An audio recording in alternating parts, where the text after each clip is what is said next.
Mientras cuadramos la presentación, algunos comentarios, profe Víctor. En el modelo de determinantes de la salud, determinantes sociales de la salud, el sistema, los servicios de salud están incluidos como uno de los determinantes que más afecta el bienestar de las personas. En clase acostumbro decir que somos un determinante de la salud, para bien o para mal, o sea, de lo que hagamos y de la calidad con la que hagamos esas cosas que tenemos que hacer, pues depende que efectivamente aportemos al bienestar o que incluso seamos factores que compliquen el bienestar de las personas, de los animales, del medio ambiente, etc. Y la segunda cosa que quiero rescatar también es la importancia de la interdisciplinariedad. Como médico de humanos, digamos, me parece muy interesante tener un auditorio lleno de estudiantes de veterinaria y de muchas personas que están más relacionadas con la veterinaria que con la medicina humana. Yo hubiese querido tener en este auditorio muchos más estudiantes de medicina, no los quiero justificar, pero creo que estamos en la última semana y es muy difícil sacarlos de la última semana de exámenes para que estén acá. Creo que, hablo tal vez también por mis compañeras que están acá de medicina, es mucho lo que se aprende escuchando, digamos, estas ponencias de las personas que están encargadas de la parte veterinaria. En esa misma medida espero poder también hacer algunos aportes desde la otra perspectiva, teniendo absolutamente claro que estamos hablando de una sola salud. Listo, entonces arranquemos ya con lo que nos corresponde. Vamos a hablar un poco de lo que sucede acá. ¿Sí? Ya hablamos un poco de lo que sucede a nivel mundial, a nivel nacional. Vamos a intentar aterrizar todas estas ideas a lo local. ¿Cuál es nuestra realidad y cuáles son los desafíos que nosotros tenemos acá?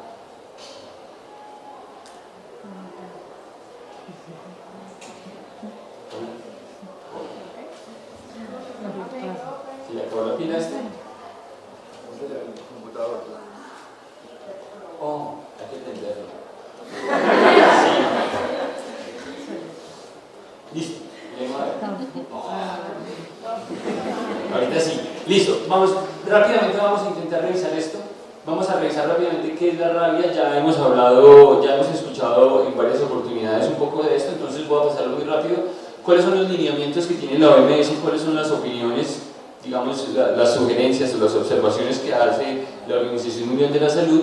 ¿Cuál es un poco el panorama de Colombia, sin querer repetir un poco lo que la doctora Caterine y la doctora Alejandra nos contaron en la primera parte de la sesión?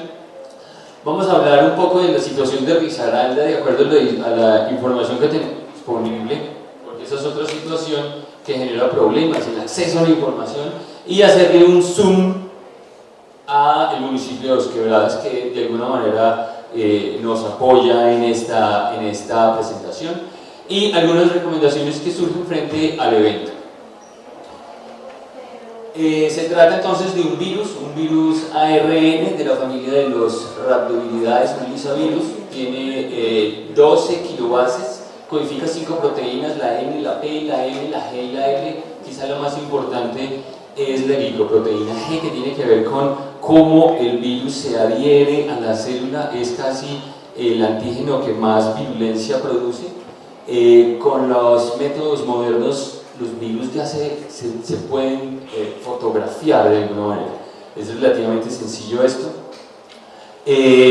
Hace un proceso muy parecido al que hacen todos los virus. Recuerden que los virus no tienen esa posibilidad de replicarse por sí mismos, sino que ellos necesitan de la maquinaria de la célula, necesitan invadir la célula para poderse replicar. Entonces traen todo su ARN, se incorpora a los ribosomas, a la maquinaria ribosomal, y ahí se hace la replicación, completa el ciclo, y pues es la misma célula la que termina multiplicando el virus finalmente. No solamente este, sino todos los virus. La rabia, ya lo sabemos, es una enfermedad que se produce por mordedura de un animal con la enfermedad, básicamente por contaminación de la saliva.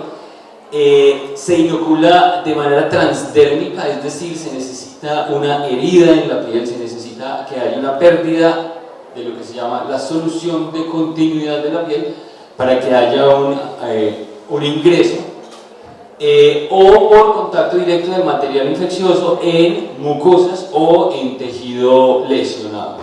Es importante reconocer que no puede penetrar la piel intacta. Eso es un principio también importante para tener en cuenta. Se sabe que el virus inicialmente infecta el músculo y del músculo rápidamente pasa al tejido nervioso, va de manera retrógrada por los axones, llega al sistema nervioso central. En ese trayecto se puede gastar semanas o incluso meses. Me llamó mucho la atención revisando este tema, que no hay definido un periodo de incubación muy claro, es tan corto como semanas o tan largo como meses. Y finalmente infecta el sistema nervioso central, y ahí ya empieza el asunto a ponerse muy complicado. Usualmente los síntomas del sistema nervioso central aparecen de 3 a 5 días después de que llega al cerebro. Este es un poco una visualización de lo que sucede. Con respecto a los síntomas, la fase inicial de la rabia es indiferenciable de cualquier otra enfermedad viral aguda, de una enfermedad febril aguda, usualmente malestar, escalofríos, dolor de cabeza. Las personas normalmente no asocian eso a la mordedura, o lo podrían asociar a la mordedura en la medida en que puede tener algún tipo de infección agregada en la piel, de tipo bacteriano. Entonces la gente dice, con razón, es la celulitis lo que puede estar generando el malestar, y no la infección viral. Usualmente de 2 a 10 días los síntomas pueden ser intermitentes, incluso podría haber una remisión parcial de los síntomas. En la medida en que la infección afecta el sistema nervioso central, puede aparecer disfunción cerebral, ansiedad, confusión, agitación, comportamiento normal, delirio, alucinaciones. Ya vimos un poco con la doctora Caterine un par de casos en los que las personas indefectiblemente terminaban teniendo manifestaciones del sistema nervioso central del tipo encefalitis viral aguda. Casi siempre es mortal. Es muy frecuente encontrar esa idea de que un ser humano que se infecta con el virus de la rabia indudablemente muere. Se han encontrado menos de 20 casos de personas infectadas que sobreviven a la infección. Y en este punto quiero hacer un comentario al margen de lo académico, y es, no sé si hayan leído esta novela, Del amor y otros demonios, de Gabriel García Márquez. Si no la han leído, por favor, léanla. Cuenta la historia de una chica, Selva María, que básicamente es víctima de una mordedura, y toda la novela cuenta la historia de cómo ella empieza a desarrollar síntomas. De alguna manera la novela juega con sus manifestaciones neurológicas, simulando un poco la rebeldía de la adolescencia, pero la novela de alguna manera describe ampliamente el escenario en el que ocurren o en el que ocurrían 150 o 200 años antes este tipo de accidentes rábicos. Recomendado.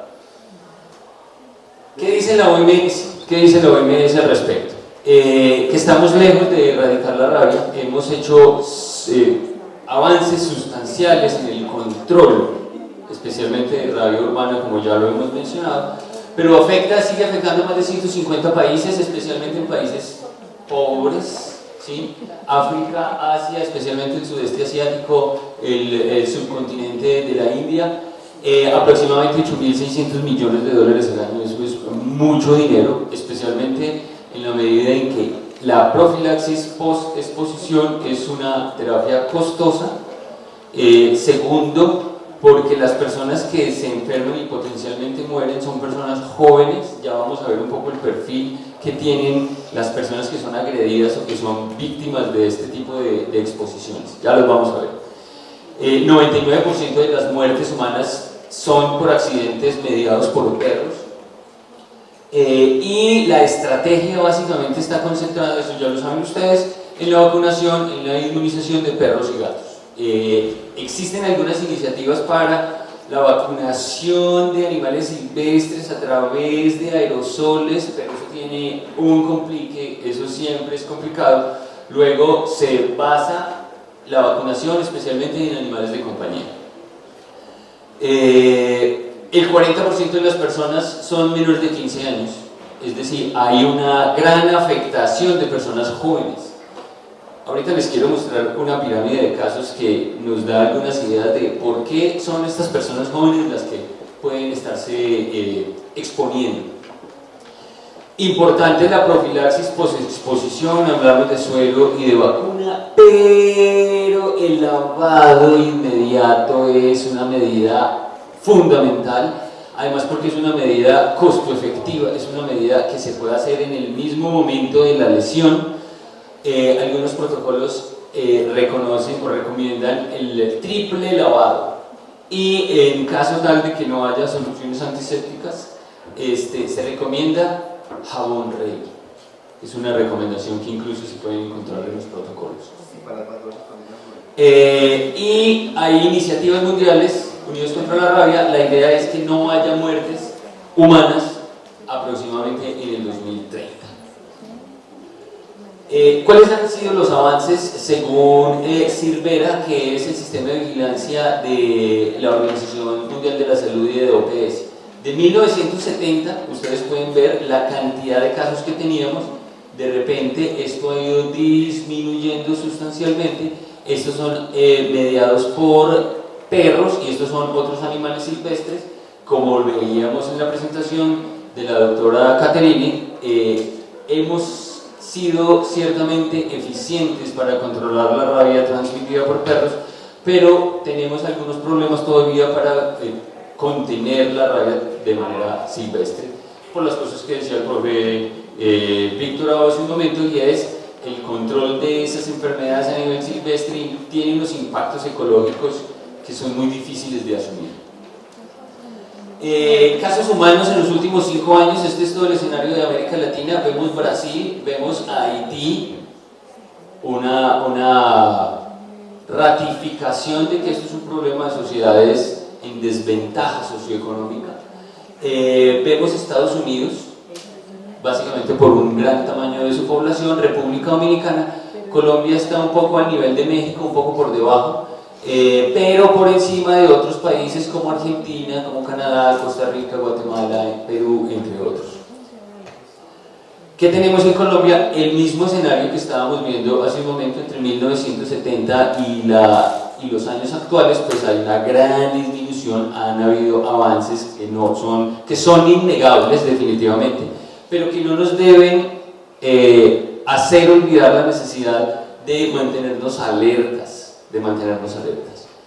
Este mapa ya lo hemos visto varias veces. Simplemente decir que aquí en Colombia tenemos, en los últimos años hemos tenido un caso básicamente por transmisión por gato, ¿sí? En Bolivia tenemos transmisión por perro, en Haití, en Cuba, en un caso en Estados Unidos, pero en el resto de las Américas pues tenemos transmisión básicamente mediada por animales silvestres. Un repaso de algo que también ya habíamos visto, y es el protocolo de vigilancia del Instituto Nacional de Salud. Básicamente se clasifica en no exposición, exposición leve y exposición grave. No exposición básicamente es exposición primero. Exposición es cualquier agresión, lamedura, arañazo que dañe la piel, que lesione la piel y que genere un contacto con saliva o con tejido potencialmente contaminado. Pueden pasar varias cosas. Que el animal sea observable, esto es una de las cosas que ya la doctora Caterina nos explicó en el algoritmo. Que la lesión sea de más de 10 días por un animal que no tiene síntomas, o pequeños roedores. En ese caso se considera una no exposición. El manejo de esa no exposición será siempre lavado de herida, es lo primero. Incluso debería existir cierta conciencia entre las personas, y es no esperar hasta llegar a la clínica o al hospital para que le laven la herida. Eso es una cosa que se hace en casa. Yo me atrevería a decir, es que ¿quién no tiene jabón rey en la casa? ¿Cierto?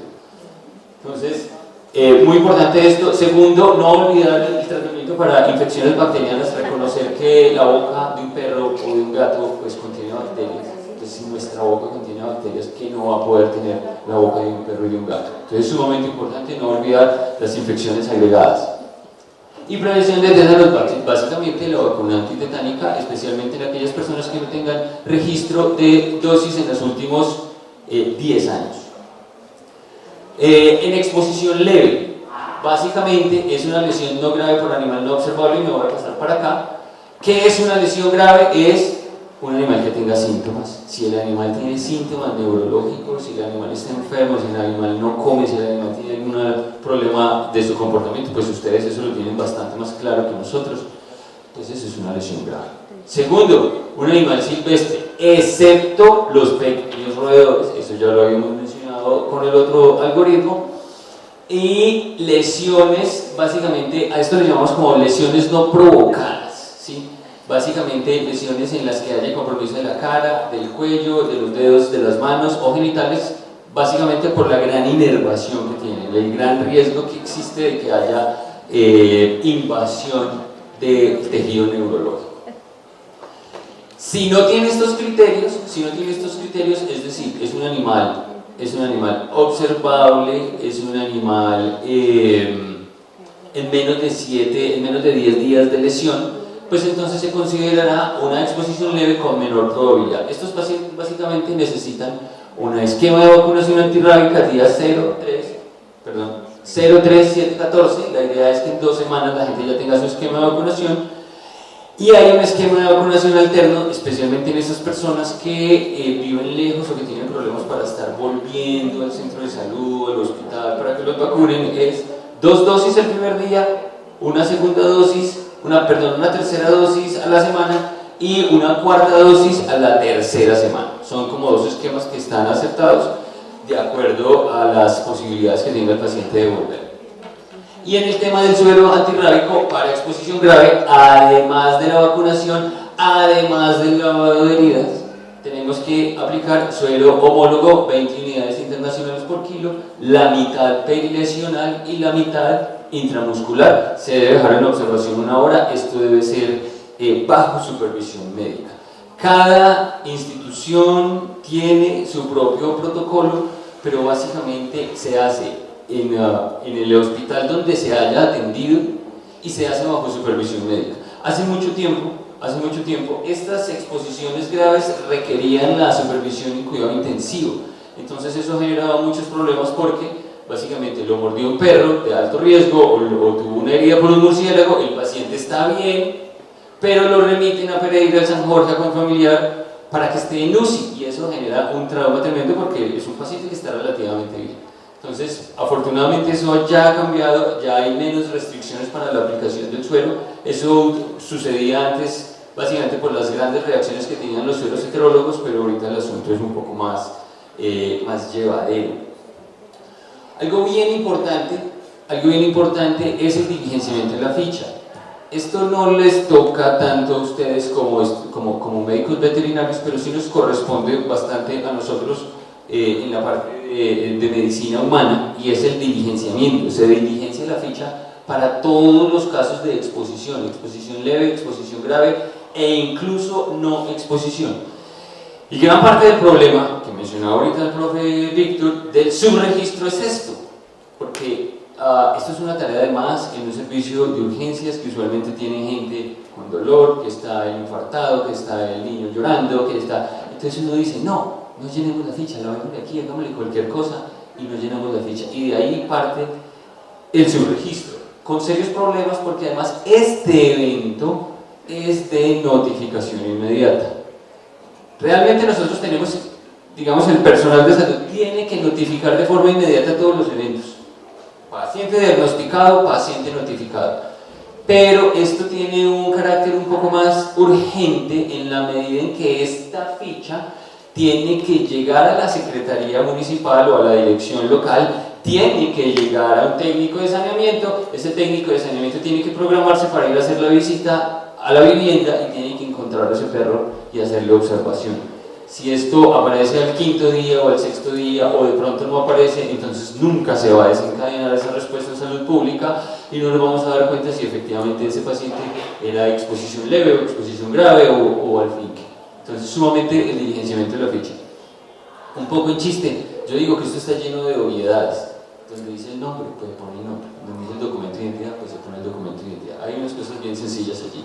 Pero que es bien importante, si queremos que el técnico de saneamiento del municipio llegue a la casa del dueño del perro, pues debemos tener dirección, teléfono y nombre de las personas que son responsables de los animales. Es decir, suena tonto, pero no es solamente llenar la ficha, es llenarla bien, es llenarla completa, ¿sí? Y bueno, yo espero que algunos estudiantes de medicina estén viendo esta conferencia en diferido, porque este regaño no es para los de veterinaria, sino para los de medicina, ¿sí? Y hay que comprometerse y hay que hacerlo con la convicción, hay que hacer esta tarea y hay que hacerla bien hecha. Esta es la cara A, como los cassettes, ¿no? Cara A y cara B. La cara A es común a todos los eventos de interés en salud pública, eso no tiene mucho misterio. Y la cara B, el otro lado de la ficha, habla específicamente de las características de la mordedura. Una cosa que también resulta bien particular en esto es que cuando el servicio de urgencias llega un accidente, un paciente con una agresión por un animal, la anamnesis no se concentra tanto en el paciente humano como en el animal agresor. Entonces está la mamá con el niño mordido y uno es haciéndole preguntas sobre el perro. Entonces la mamá dice, pero ve al niño, ve al niño como llora. No, y el perro está vacunado, y el perro es observable, y el perro tenía síntomas, y el perro lo molestaron o tuvo algún tipo de accidente con las personas. Entonces esto es otra cosa también bien llamativa. Cuando uno no tiene noción o cuando uno está poco familiarizado con este ejercicio, pues la ficha le va diciendo qué es lo que tiene que preguntar, qué animal lo mordió, cómo fue la dinámica de la agresión, si fue provocada, si fue única, múltiple, profundidad, es decir, todas estas cosas que ustedes han escuchado aquí hablar desde 8:30 de la mañana, muchas de estas cosas aparecen aquí en la ficha. Casi que uno dice, veo un paciente agredido por un animal, pido la ficha y la ficha me va guiando sobre qué es la información que yo debería tener. Entonces preguntamos si la agresión es provocada, el número de lesiones, la profundidad, localización, fecha de agresión, especie agresora, si el animal está vacunado, si tenía carnet de vacunación, cuándo fue la fecha de vacunación, si todavía estaba vigente esa vacunación, nombre del propietario, no es decir, sí, el perro tiene dueño, y quién es el dueño, y a dónde lo encuentro, ¿sí? Estado del animal al momento de la agresión, con signos, sin signos, desconocidos, si el animal está vivo o muerto, si el animal es observable o perdido, y finalmente la clasificación, que es quizá lo que define lo más sustancial del tratamiento.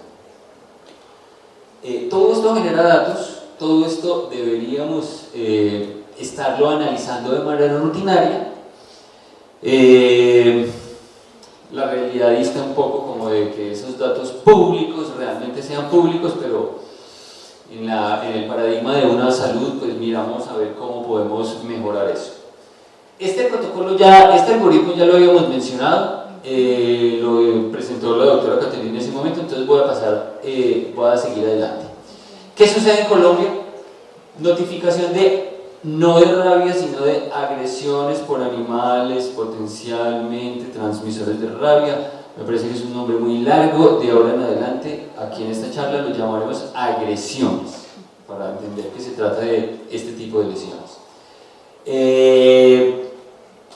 Tenemos que la tasa, a mí no me gusta tanto ese nombre, pero bueno, no voy a polemizar con esto acá.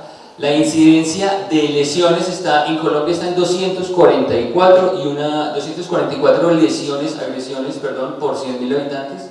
Y sí, es un punto de corte interesante para saber cuáles están por encima y cuáles están por debajo. Y si miramos Risaralda, que es el que nos interesa, Colombia está en 244, Risaralda está en 355. Eso quiere decir que aquí los perros muerden más, los perros y los gatos muerden un poquito más, hay mayor riesgo de que lo muerda uno un perro.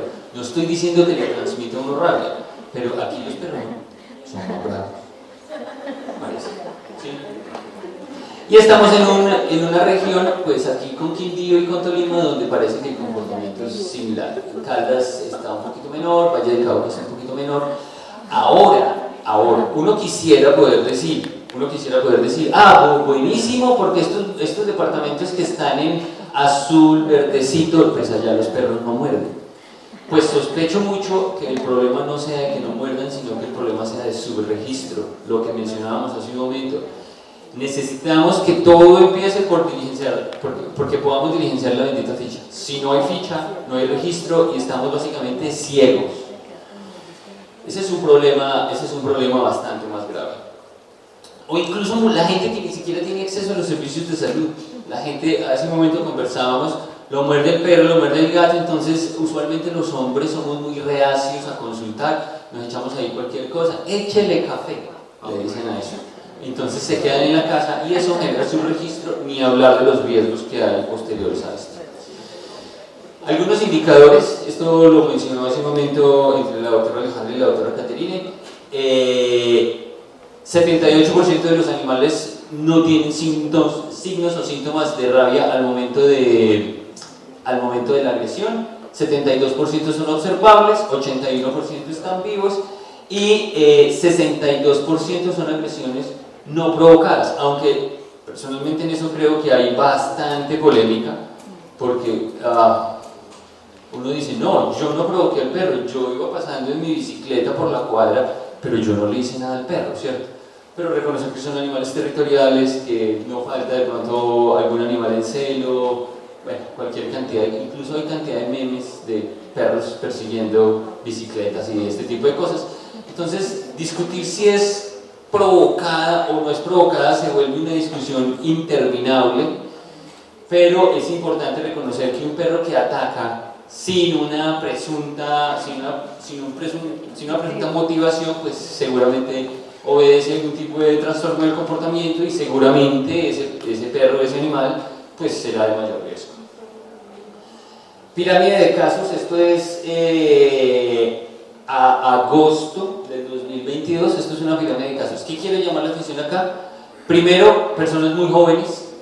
Ahorita decíamos 40% de las personas agredidas están por debajo de los 15 años y aquí en Colombia parece que sucede lo mismo. Pero ¿qué me llama a mí también la atención? Es la asimetría que hay entre hombres y mujeres, ¿cierto? Si el asunto fuera de que a uno lo muerden por ser joven, pues cierto, esto debería ser simétrico, pero hay una gran asimetría en la cual se acumulan más casos entre los hombres jóvenes que entre las mujeres jóvenes. Yo creo que aquí hay un asunto también de comportamiento, ¿no? Los hombres de pelado somos como más cansones, más inquietos, más temerarios, ¿qué será? Más irreverentes, como con los animales, con la manipulación de los animales. Y aquí también hay un punto interesante a la hora de emitir recomendaciones. La gente debería moderarse en su comportamiento para evitar interacciones de riesgo con los animales. Tenemos que aprender a comportarnos, a convivir con los animales de compañía, digamos de alguna manera. Al periodo epidemiológico 8 estamos a 168 casos por 100.000 habitantes, 34% de exposición grave, me parece que eso es bastante alto, 85% atribuidos a perros, 78% en la cabecera municipal. Esto es un problema básicamente urbano. Y tenemos un cero aquí muy bonito para este año de 0 casos de rabia en humanos. Muy de tiempo. Bien, Risaralda. Ahorita sí hablemos de Risaralda. Una cosa que tenemos que decir en términos del uso de datos públicos es que Civigila, el Instituto Nacional de Salud tiene un portal, Civigila, ¿sí? Portal civigila.gov.co. Si ustedes lo buscan en este momento van a tener acceso a muchos datos de cualquier cantidad de eventos de interés en salud pública. Tengo que decir que no son los datos más actualizados, tengo que decir que no son los datos más extensos, pero antes no existían. Y creo que es una invitación a que los usemos, a que utilicemos la plataforma, a que busquemos nuestros temas de interés y empecemos a encontrar información real, actual de nuestro entorno. Ya no hay que tirar las cartas, ya no hay que fumar el tabaco para saber si tenemos o no tenemos un problema, la información está ahí. ¿Listo? Y con esa información que está ahí disponible se hacen este tipo de gráficos muy interesantes en el cual vemos para el 2020 en particular, que son los últimos datos que tenemos, recordemos que 2020 fue el año de la pandemia, ¿sí? Que empezamos con 358 agresiones mensuales, 358, y de repente para abril, marzo, abril, que fueron los meses en los que no empezó la pandemia, pero sí empezó el confinamiento duro, bajó a menos de la mitad. De alguna manera el confinamiento o hizo que los perros dejaran de morder, o hizo que la gente mordida no consultara, o bueno, cualquier cantidad de restricciones a la movilidad y al acceso a los servicios de salud. Y en ese mismo discurso de una salud, pues la pandemia como el evento mundial más anormal que nosotros hayamos presenciado, pues también afectó a este tipo de cosas, ¿sí? Al final del año se recuperó un poco la notificación, o volvieron a morder los perros, o hubo más acceso a los servicios de salud. Incidencia acumulada. ¿Dónde hay mayor probabilidad de que un perro o un gato o un animal silvestre agreda o lesione a un humano? En Risaralda tenemos 295. Me quiero devolver un momento. La incidencia en el país es de 168. 295. Ahí ratificamos un poco que Risaralda tiene un riesgo por encima del nacional. Puede ser que los perros sean más, interactúen más con los seres humanos, o que haya una conciencia más hacia la notificación. Y de todos los municipios, pues vemos que hay algunos, como por ejemplo Belén de Umbría, La Virginia y Marsella, que están en el top 3, donde más agresiones se producen en relación a la población. Y por otro lado tenemos Mistrató y Pueblo Rico con incidencias suficientemente bajas. Recordar que son dos municipios que tienen una predominancia de población indígena y que eso tiene unas condiciones de una situación socioeconómica desfavorable, y recuerden que esto tiene que ver con esa condición socioeconómica, pero que esa misma condición socioeconómica restringe el acceso a los servicios de salud. La gente vive a 5 horas del puesto de salud, a 6 horas del puesto de salud, y entonces la gente dice, no, pues yo con esta mordidita me voy hasta allá y más bien me quedo aquí en la casa, etcétera, etcétera. Entonces creemos que probablemente estos dos municipios tengan, además del problema de agresiones, tengan su registro. Sigamos. Una tabla un poquito densa, pero que resume algunos de los indicadores por municipio. Básicamente la promesa con la que vinimos aquí, con la que yo hago esta presentación, es caracterizar la situación de Risaralda, y aquí encontramos promedio de edad. Encontramos que en Apía y en Guática el promedio de edad es más alto. Parece que las personas que son agredidas allá son de mayor edad. Lo que estábamos esperando es encontrarnos con situaciones donde la mayor cantidad de personas sean personas jóvenes. Eso se cumple básicamente en Balboa, pero Apía y Guática tienen otra dinámica diferente en la cual las personas son un poco mayores. Porcentaje de mujeres, ¿se acuerdan de esa asimetría de la pirámide hacia los hombres? Pues uno esperaría encontrar que 23% de afectados son mujeres en Apía. Eso quiere decir que hay una mayoría de hombres, igual en Balboa, pero nos encontramos que Guática e incluso Mistrató, que allá tienen comportamiento típico, predominan las mujeres.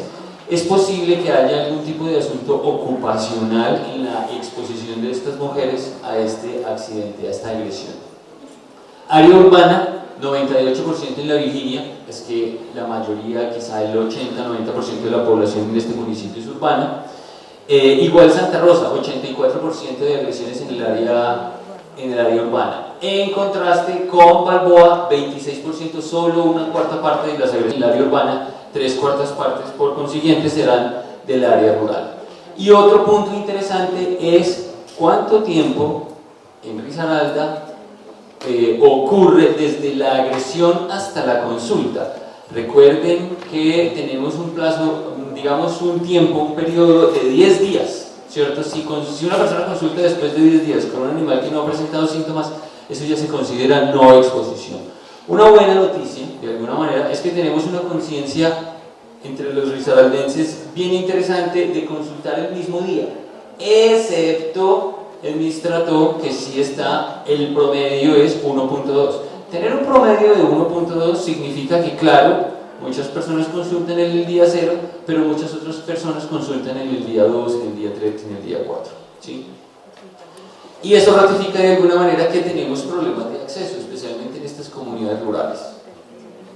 Porcentaje de hospitalización, 0%, 0%, 0.8%, 2.2%, etcétera, etcétera. Esto depende un poco de la manera en la que se produce la agresión, independiente si es una exposición leve o es una exposición grave, es las complicaciones estéticas o funcionales que produce la lesión, ¿cierto? Puede que sea una lesión leve, puede que sea el perrito de la casa que estaba vacunado, que era observable, pero le mordió la cara o generó algún tipo de lesión profunda, entonces esto motiva la hospitalización.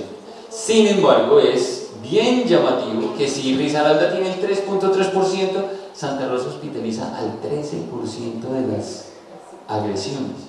Habría que profundizar un poco mejor qué es lo que está sucediendo en Santa Rosa, qué es lo que tienen los animales agresores de allá que dejan a los pacientes tan mal, o cuáles son los criterios que están utilizando los médicos para tomar la decisión de hospitalizar a estos pacientes. No es típico, no es esperable encontrar este 13%.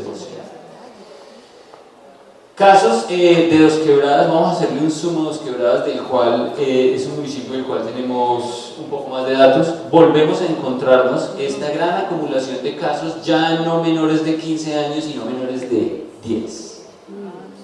Y otra vez, los niños. Estos chinos están muy inquietos. Esto, de alguna manera, esto es una noticia que nos debe alertar sobre las potenciales estrategias a utilizar para hacer de estas interacciones con los animales un asunto un poco más seguro. Aquí hay una tarea bien interesante para ir a hacer a las escuelas, la educación, lo que decía ahorita el profe Víctor, la promoción de la salud. Esto no es un asunto que se tenga que restringir a médicos, enfermeros, hospitales, jeringas, cosas así. Para eso están los determinantes de la salud y uno de ellos es la educación. Hay que ir a las escuelas a hablar de esto. Efecto de la pandemia. Aquí tenemos desde 2017 mes a mes hasta septiembre del 2022, es decir, bueno, este lo podríamos omitir, hasta agosto. Y lo que vemos es una gran caída de la notificación de los casos de las agresiones reportadas dada la pandemia. Sin embargo, entre marzo y una vez llegó septiembre, pues esto vuelve a recuperarse. Yo creo que todavía no llegamos a niveles pre-pandemia, a pesar de que ya todo el mundo en la calle está viviendo su vida relativamente normal, pero todavía nos hace falta registro, Una de las hipótesis que podría estar surgiendo allí es que, lo decía ahorita la doctora Caterine, agresiones por animales potencialmente transmisores de rabia es uno de los eventos de mayor notificación en el Civigila. De las cosas en salud pública que más notificamos son este tipo de agresiones. Hasta que llegó el COVID. Porque llegó el COVID, todo era COVID. De hecho, cuando uno quería analizar los eventos de interés en salud pública, tenía que sacar COVID para poder ver los otros, porque COVID ocultaba todo, ¿sí? Y yo creería que de alguna manera el personal de salud se ha ido familiarizando más de la cuenta con COVID. Hemos pensado que todo es COVID y olvidamos un poco lo demás. Creo que uno de los efectos de la pandemia, más allá del confinamiento, es la pérdida en la sensibilización frente a la notificación de estos eventos. Miraremos a ver en qué medida esto se recuperará con el tiempo.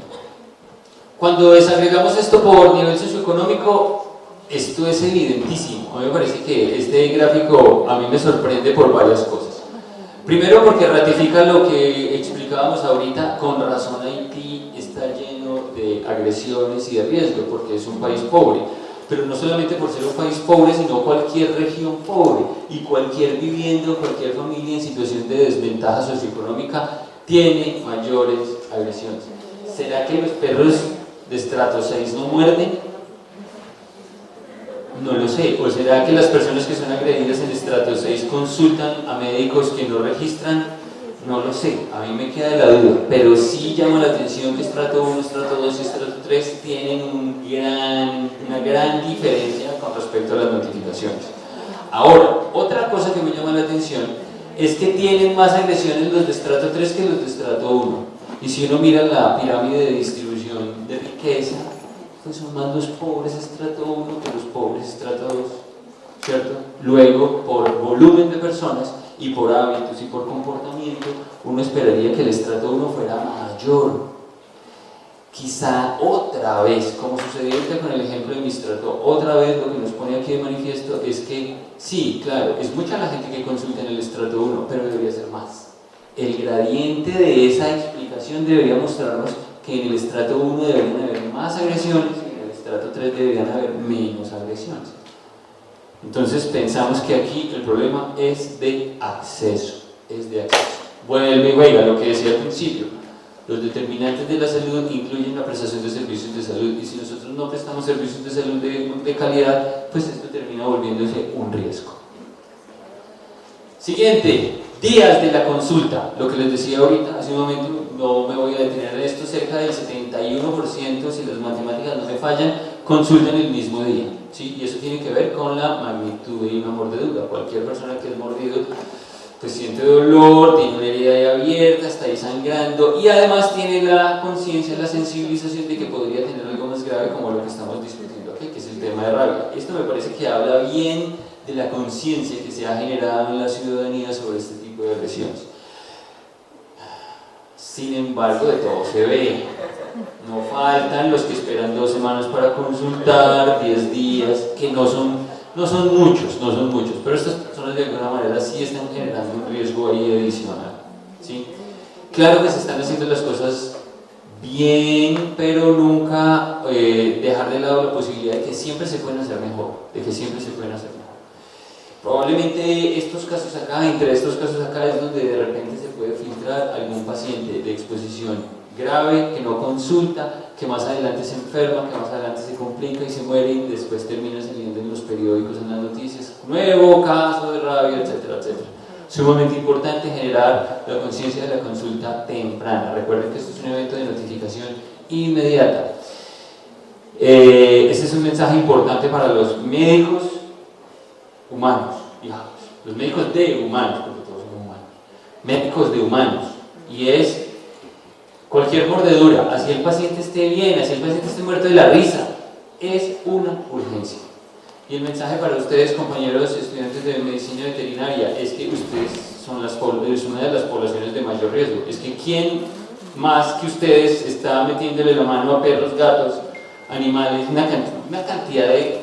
¿sí? Entonces, ojo que esto debe ser considerado una urgencia, y en ese mismo sentido ustedes deberían reclamar atención, ¿cierto?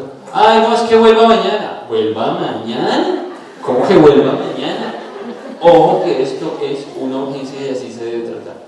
Desde el lado de la salud de humanos estamos intentando generar esa conciencia. Si el animal mordió, el paciente está bien, está riéndose, eso sigue siendo una urgencia, Ya lo hemos mencionado, perros lo que más muerde, especialmente ciclistas, gatos, ¿cierto? Los gatos están como muy de moda, ya todo el mundo tiene gato, incluso los que no nos gustaban los gatos ya tenemos gato. Entonces, bueno, se están poniendo muy famosos los gatos. Grandes roedores, murciélagos. Me voy a permitir contar una historia aquí muy breve. Es que, no sé si ustedes conocen, allí en el bloque 16 ahí está Sixteen. ¿Conocen a Sixteen? Sixteen es la gata del bloque 16, se llama Sixteen. Bloque 16, Sixteen. Bueno, todo el mundo tiene que ver algo con esa bendita gata, porque los estudiantes hacen fila. Esa gata es terapéutica, todo el mundo va, le rasca la cabeza, cuando les fue mal en el parcial van y le cuentan sus penas a Sixteen.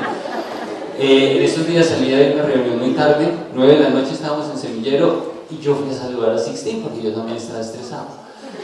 Y estaba jugando con un murciélago. Horror. Benditas las vacunas. Claro, pero por un momento yo entré en pánico, yo vi ese murciélago y, ¿cierto? Claro, un animal vacunado y la importancia de las vacunas y todo esto. Quería contarles esa anécdota, para cuando se le arrimen a Sixteen, por favor. Muy bien, ya esto lo explicó la doctora Caterina. Tenía un gráfico aquí, un cuerpo en el cual se mostraban la frecuencia de las lesiones, y esto tiene todo el sentido. O nos muerden las piernas, ¿cierto? Miembros inferiores, o las manos. Mete la mano a separar una pelea de perros, a quitar darle la comida, por amor de Dios, bueno, una cantidad de cosas. Y esas son las dos, digamos, las dos lesiones más frecuentes. 30% de las personas tienen afectación en manos, 30% tienen afectación en miembros inferiores. Ojo que las manos, la lesión de las manos, especialmente en perros no observables, es una exposición grave dada la inervación. Eso es una cosa que ya deberíamos tener clara. Igual cabeza y cuello, y por fortuna genitales, poquito. Por fortuna. Pero es peligroso, es bien peligroso. Agresión provocada 51%, ya mencioné las dificultades que hay para definir eso. Lesión múltiple, eso sí es más fácil, 35%, y herida profunda, 14%, perdón el lapsus. Y termino con esto. ¿Cómo estamos en Dos Quebradas? Que es de donde tenemos datos.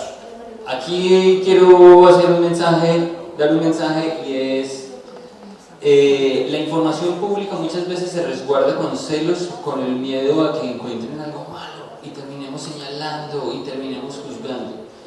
Pero la evaluación, más allá de un juicio que dice si son buenos o son malos, y esto aplica para los exámenes, para la vida, sirve para mejorar.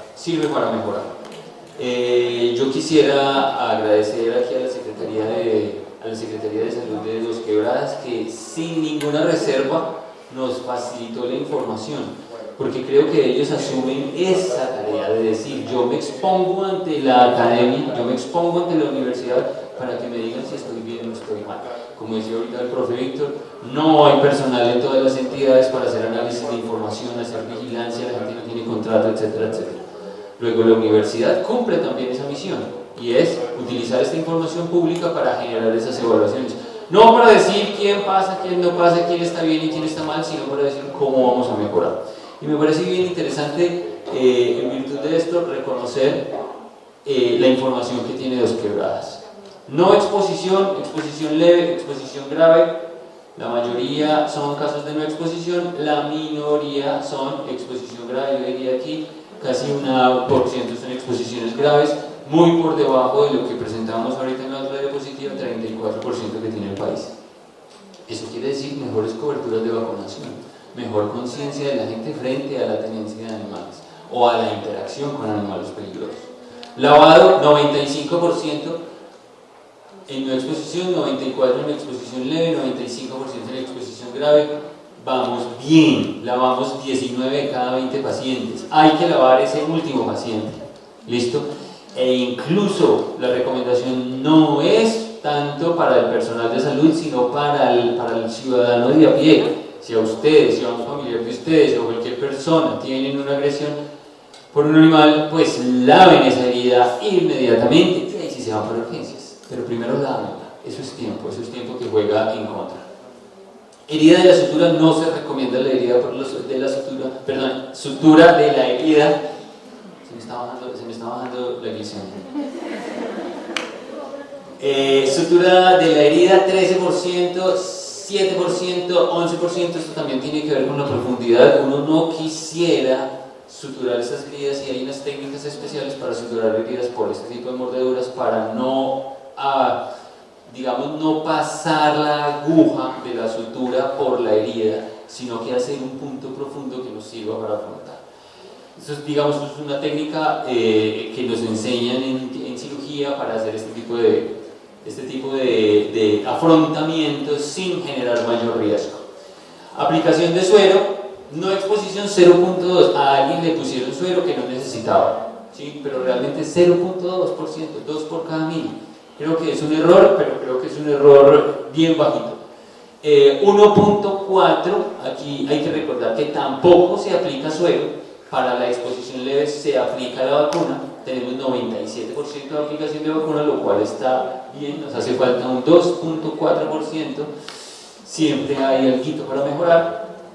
Y en exposición grave tenemos aplicación de suero del 96-97% y aplicación de vacuna en el 100%. Somos bastante más adherentes a la aplicación de vacuna en la exposición grave. Creo que algunas recomendaciones para terminar. Necesitamos empezar por nosotros mismos. Hace algún tiempo una reforma a la salud introdujo el concepto del autocuidado.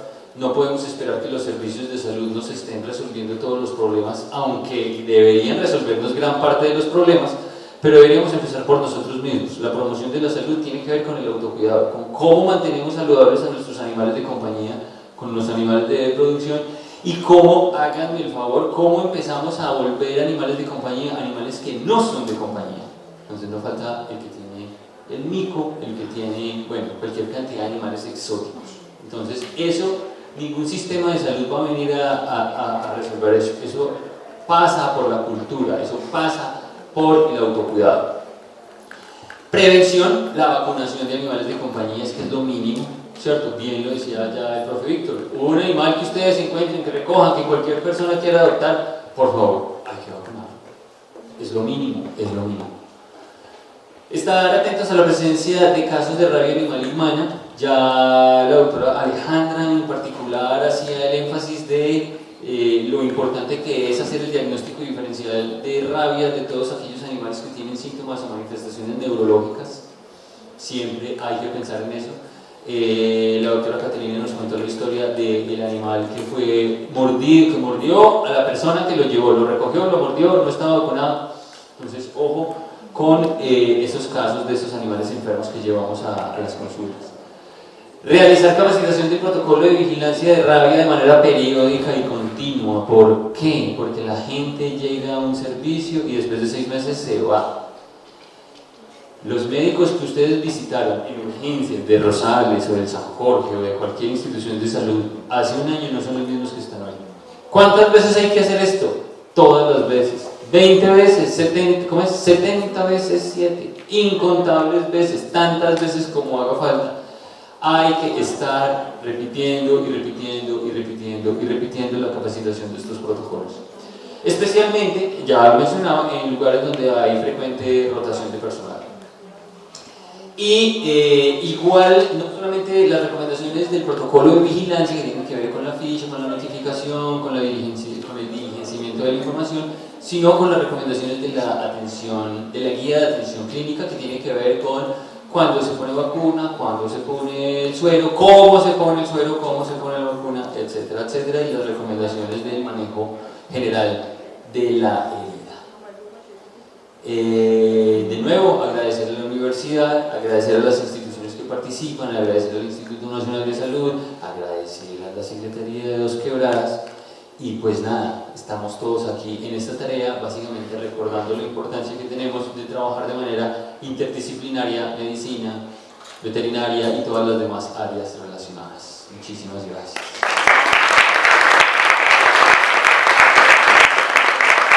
Preguntas diferentes al almuerzo.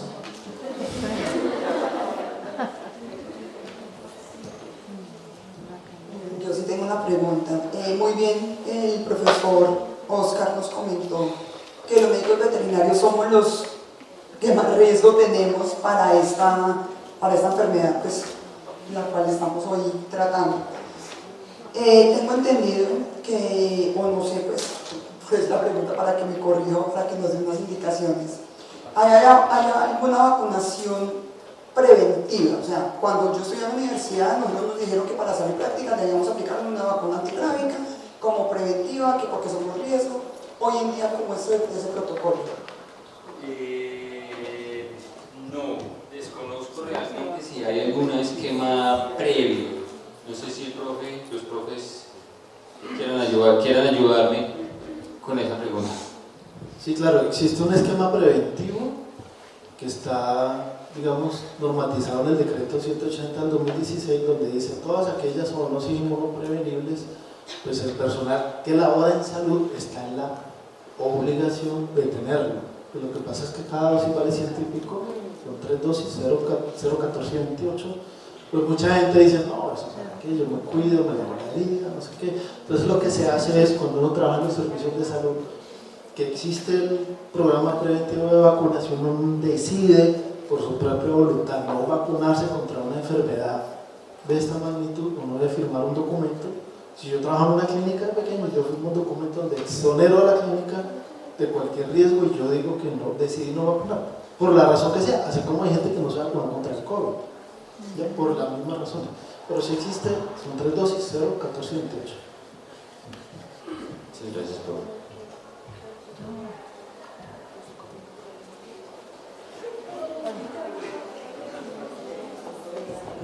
Bueno, muchas gracias.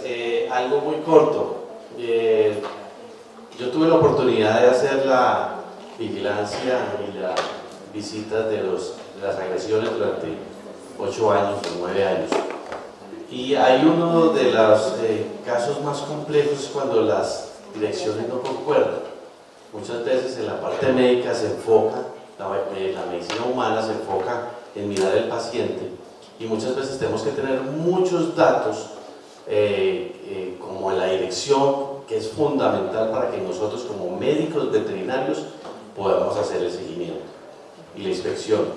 Antes se pasaba a lo que eran el personal de saneamiento básico. Ahora nosotros como médicos veterinarios tenemos la responsabilidad de hacer esa visita, porque nosotros tenemos que tener el conocimiento de la sintomatología y la evolución del paciente. Y ahí hacer el seguimiento durante los 10 días para mirar si tienen algún cambio o si presenta alguna normalidad. Cuando yo visitaba, mucha gente me preguntaba a mí y miraba y observaba cómo estaba el paciente humano. Me decían, ¿y usted qué es? Y yo, no, yo soy médico veterinario, y todo el mundo se quedaba asombrado. Dice, ¿cómo que médico veterinario? ¿Y usted viene a mirarme cómo tengo la herida? Yo, sí. Nosotros somos ese encadenamiento, nosotros somos esa mano, como dice una sola salud, en el cual el médico humano puede tener más una referencia de lo que puede hacer y cuál es el seguimiento y el tratamiento que puede tener el paciente. Porque simplemente ellos reciben el paciente, miran cómo está en el momento y tienen una alternativa de tratamiento. Cuando esa ficha de notificación llega a la Secretaría de Salud, nosotros como médicos veterinarios somos los responsables, sábado, domingo o festivo, de hacer el seguimiento y mirar si nosotros podemos encontrar a aquel canino, felino o animal agresor que nos pueda ayudar, que pueda ayudar al médico a iniciar un tratamiento o a cambiarlo. Entonces creo que es una responsabilidad de todos y es la responsabilidad que tiene el médico veterinario con una salud completa para un paciente. Muchas gracias.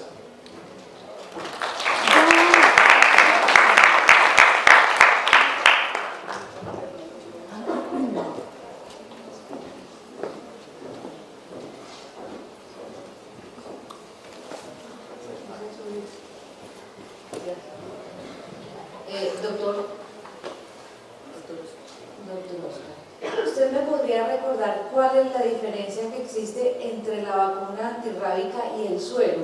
¿Cuál es el efecto de cada una? Si está mal.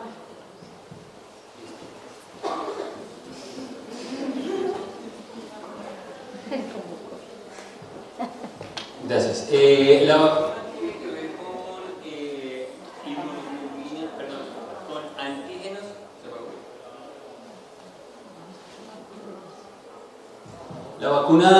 La vacuna tiene un componente antigénico, se introduce en el sistema para que el ser humano desarrolle los anticuerpos, ¿sí?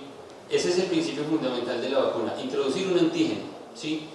El suero es todo lo contrario, el suero ya trae los anticuerpos, de alguna manera se producen se producen y lo que se hacen es introducir a través del suero, es decir, ya están los anticuerpos, no esperar a que el cuerpo produzca sus propios anticuerpos a través del antígeno, sino que se le entregan ya a través del suero los anticuerpos.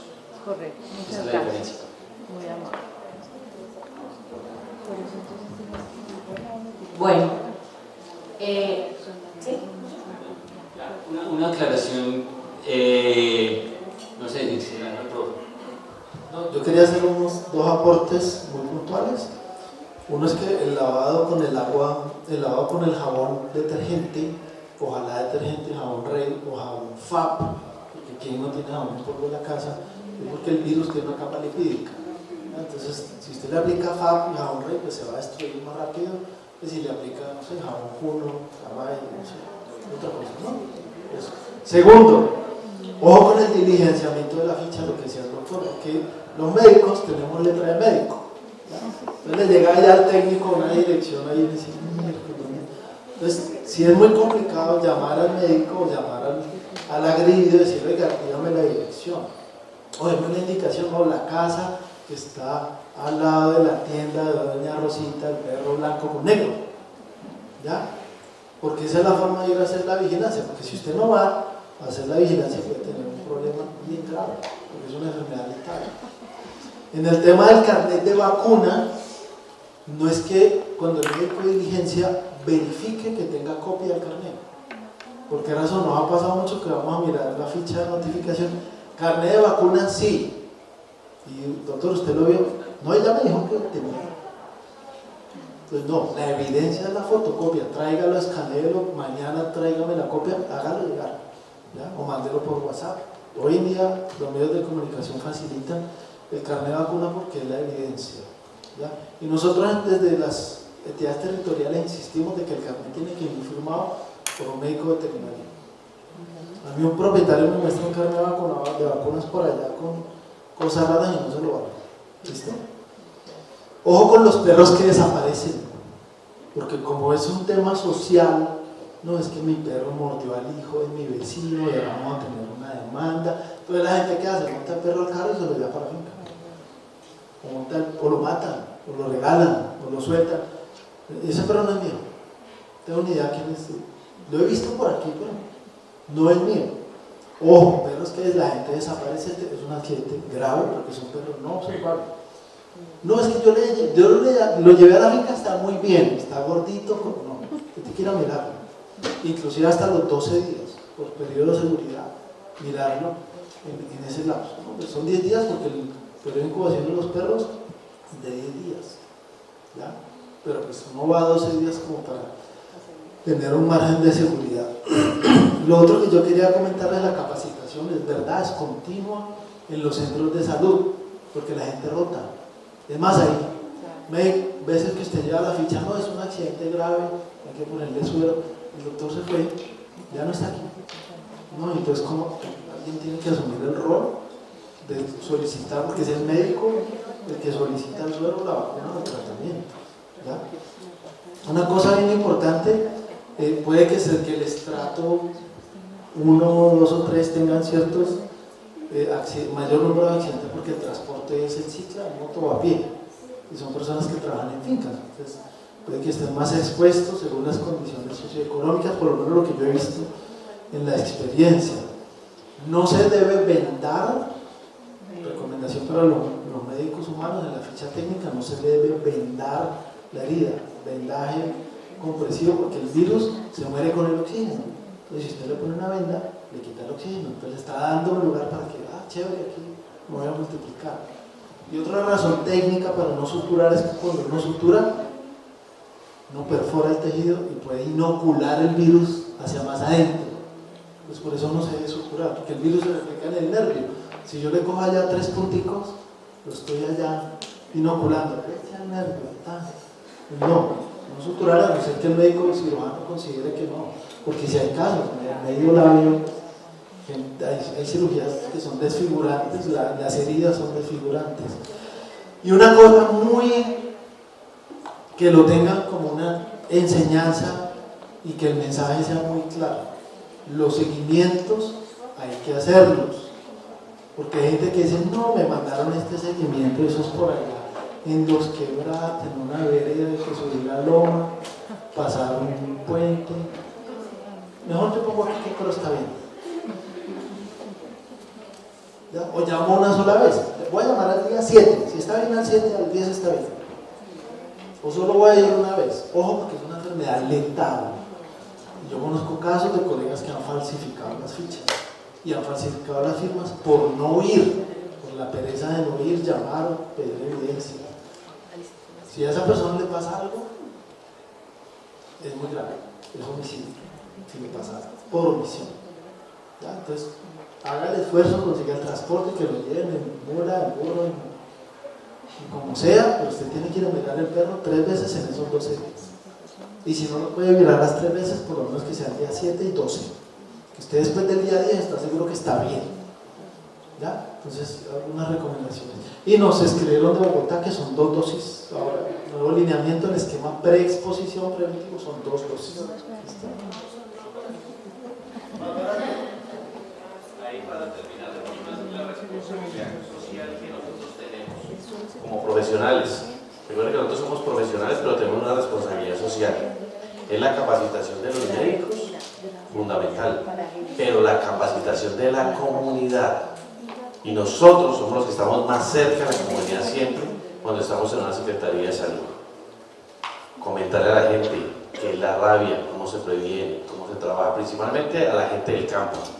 Que el campesino lo muerde, café, telarañas y listo, sigue trabajando. Entonces es la responsabilidad social que tiene cada profesión. Muchas gracias.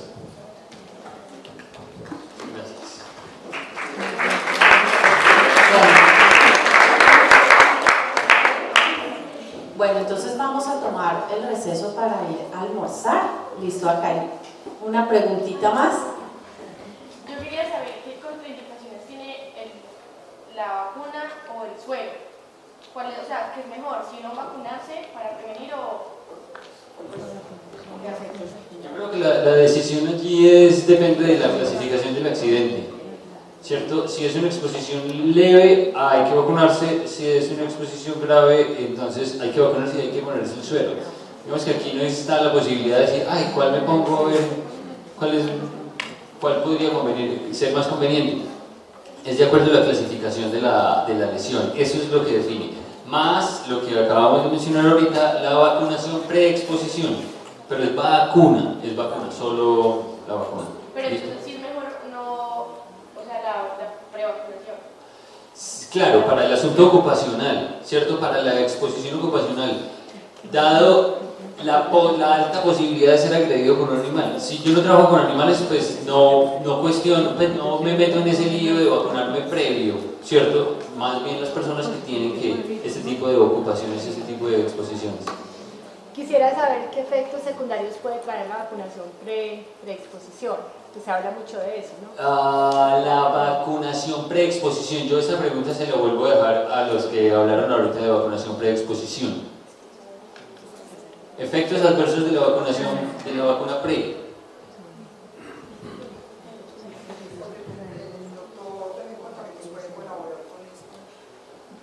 Pero es que Recuerden sí, que no. ahorita hay una presentación sobre vacunación. Sí, no, pero- Sí, no, ahorita, pero esa charla de biológicos es orientada hacia los animales, según tengo entendido. La vacuna antiguamente eran 19 dosis y era una vacuna que era hecha en tejidos de cerebro de ratón, y de esas 19 dosis del ombligo, la persona que tuvo la charla pasada, el doctor de la universidad de aquí, que él fue vacunado en el ombligo, eran 19 dosis. Esa vacuna tenía un riesgo de 1 en 1000 de producir parálisis espástica temporal, o sea, uno quedaba tieso allá 3 días hospitalizado así como un zombie. Pero hoy en día la vacuna la produce un laboratorio francés, humano, por eso es tan costosa, es hecha en cultivos celulares, es muy segura. Tal vez haya reportes, porque no los conozco, de reacciones locales, dolor, hinchazón, cosas así, pero, pues, cosas normales de cualquier vacuna, de algo de dolor de cabeza, pero es una vacuna supremamente segura para las personas, pues ya lleva muchos años de aplicación y demás. El suero por lo contrario, especialmente el suero heterólogo, el que se utilizaba años atrás, sí requería de un cuidado especial, de monitoreo en cuidado intensivo, porque existía la posibilidad de hacer reacciones anafilácticas potencialmente fatales. Ya con el suero homólogo no se requiere estar en UCI, pero sí se requiere el acompañamiento de un médico que sepa reanimar, básicamente, frente a cualquier posibilidad. Pero partimos del hecho de que estamos entrenados para eso. Digamos que la recomendación con el suero homólogo ya relajó mucho ese cuidado a la hora de aplicar el suero. Eso adicional.